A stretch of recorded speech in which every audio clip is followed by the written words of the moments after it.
Hello guys! Hello! Ayun na nga. Ito na, nag-grow garden ako ulit. Ayun, nagkulik ako dyan ng mga giant pine cone. Yan pa lang kasi yung maganda kong maganda kong tanim. Kaya sana mamaya, makakuha ako ng mga magaganda talaga. Katulad ng ember lily ba yun? Tsaka burning buds. Ayan nga guys, hindi ko makuha kung paano ba to. Sabi ko, paano ko ba to aakyatin? Hindi ako marunong. Hindi ako marunong umakyat. Kaya nahihirapan ako dyan. Ayun nga, nagtatry pa rin ako dyan kung paano ko aakyatin. Tumatalon ako. Sabi ko, paano ba to? Hindi ko alam ang gagawin ko. Ayan, pero kinulit ko na lang muna yung mga tomato. Pero mamaya, yung mga tomato na yan, tatanggalin ko yan. Para lalong gumanda yung garden natin. Para ibang halaman yung ilagay natin dyan. So, ayan guys, umiikot-ikot ako dyan kasi gusto ko talaga kunin yung mga nasa taas. Pero di ko alam, jump ako ng jump pero ayaw talaga. Turuan nyo naman ako guys, paano ba yun? Wala kasi yung kapatid ko. Kaya hindi ko makuha, hindi ako makapagpaturo sa kanya. May pasok kasi siya sa school. Kaya ako lang tuloy mag-isa naglaro. Ayan, umakyat na lang ako dyan. Sabi ko, dito na nga lang ako. Nakaakyat ako dito. Sabi ko, buti na lang. Kinaya ko umakyat dito. Hindi talaga ako marunong eh. Malalaglag pa ako dyan. Kasi sabi ko, mali ako nag-jump. Sabi ko, pero buti na lang nakuha ko yung ibang mga pananim dyan, yung mga bunga nila. Buti na lang talaga nakuha ko yung iba para naman maibenta ko na. Magkaroon ako ng maraming pera. Diba? Ayun guys. Lahat yun na makukulit ko dito, ibebenta natin mamaya. At mamayang gabi magkaabang tayo ng mga halaman. Kaso nakaraan nag-abang ako. Wala naman kasi akong naabutan ng mga burning buds. Iba lang yung mga lumalabas. Sabi ko, anong oras kaya yung lumalabas yung mga magagandang seeds? Kayo guys, alam niyo ba kung anong oras lumalabas yung mga magagandang seeds? Ako kasi hindi ko alam eh. Kaya sana turuan niyo ako. Kasi first time ko lang gumamit nito.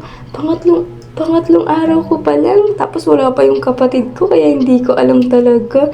Sabi ko, wala, sayang naman yung yung mga seeds na magaganda. Wala akong makuha.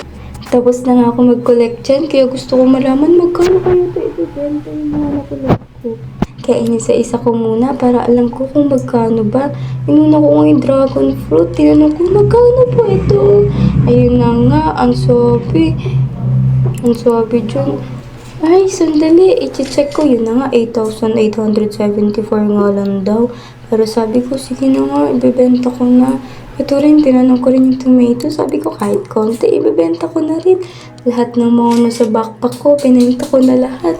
Para na mamaya may pambili tayo na maraming seeds. Marami pa naman akong pera kasi nga merong nagbigay sa akin. Pero syempre, gusto ko mas rumami pa. Para kapag merong maraming stock ng burning buds, bibilhin ko talaga lahat. Para mabigyan ko rin kayo. Bumalik lang ulit ako dyan sa garden ko para makuha pa yung iba. Ayun nga guys, pinipilit kong kunin. Tumatalon ako. Sabi ko, paano ba to? Hindi ko makuha. Hindi ko kasi talaga alam guys eh. Ayun, lalo wala naman yung kapatid ko. Pero pinipilit kong kunin. Hala, talon ako ng talon. Ayun nga, talon lang ako ng talon. Nagmamakaasakali akong makuha ko. Ayan guys, syempre sabi ko, hala, hindi ko na auto talaga ito makukuha. Ayun, nakuha ko guys. Tumatalon lang ako. Tapos merong pupunta dito. Ayan, sino ba naman? Sino ba yun? Juan? Hindi ko alam kung sino yun eh. Basta pumunta siya dito sa may garden ko. Tapos yun nakikita niya akong tumatalon-talon para makuha yun. Tapos sinabihan niya ako, pobre daw ako guys. Eh syempre hindi ko alam to. Bago lang ako dito eh. Pobre daw ako. Kaya pagkatapos niya akong sinabihan yun, wala, talagang nag-abang ako kagabi at yan, nakuha ko nga yung mga mushroom na yan, no. Talagang ang daming stock yan kagabi, nabangan ko talaga. Nag-abang ako ng ibang seeds, pero wala, ayan lang yung merong stocks. Kaya binili ko na talaga lahat. Para naman medyo maganda yung garden ko. Sinabihan kasi akong pobre. Hindi ko naman kasi alam eh. Eh bago lang kasi ako. Syempre, unti lang talaga yung mga tanim ko. Kaya kagabi, nagpuyat ako. Inabangan ko talaga yung mga seeds na available, yung mga nasa stock. Kaso, karamihan naman walang stock pa rin talaga. Ayan na yung nasa stock. Yung mushroom, kaya binili ko lahat. Mahal yung mushroom na yan. Kaya talagang tsinaga ko na rin. Sabi ko, okay na to. Para lang gumanda yung garden ko. Kasi sinabihan akong pobre eh. Eh, syempre, bago lang ako, ganun talaga. Kaya sa susunod, dadamihan ko na yung mga tanim ko talaga. Para hindi na ako masabihang pobre. Kasi talon ako ng talon, nakuha ko lang yung mga bunga eh. Kasi syempre, ibibenta ko yun, ipapambili ko ulit ng mga seeds. Kaya okay lang kung sabihan niya akong pobre ngayon. Sa susunod na lang, gagandahan ko na lang yung garden ko. Dadamihan ko yung mga tanim. Tapos abangan ko yung mga magagandang pananim talaga.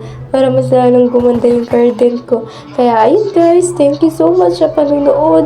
At syempre, add nyo ako sa aking Roblox.